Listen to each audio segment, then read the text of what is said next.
You know that $300 monthly car payment you stress about? Turns out, that's the least of your problems. The real cost of owning a car? It's like a bad relationship. It only gets worse. We all do it.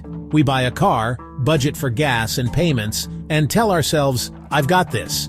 But here's the truth. Cars are sneaky, and they're robbing you blind.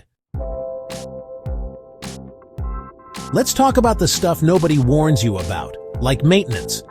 You think $50 for an oil change is bad? Wait till your alternator dies. That's $800 you'll never see again. And insurance?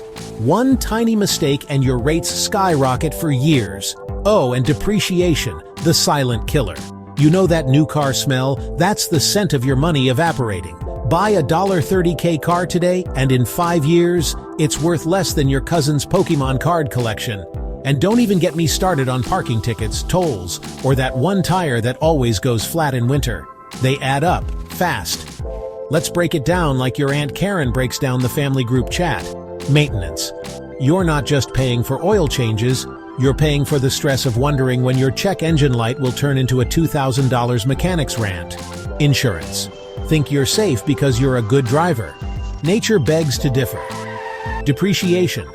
That car loses value faster than a banana goes brown. And unlike the banana, you can't just make bread with it. And time, those hours in traffic, that's your life, man. You'll never get those back.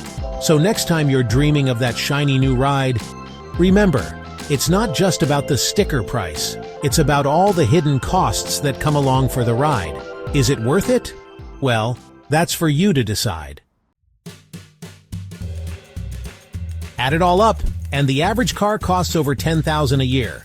For context, that's enough to take a month-long vacation in Europe every year, rent a studio apartment just for your cat, or, and hear me out, not work 3 months out of the year.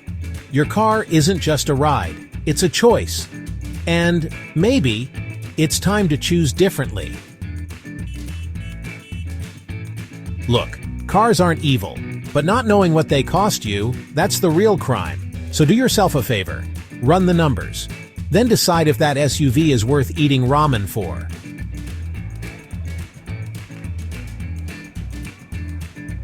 Hey, I'm Jess.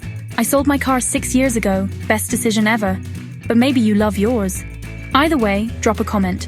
What's the dumbest cost your car's surprised you with? Let's swap horror stories. And if you're ready to escape the rat race, next video's how I saved enough to work part-time. See you there.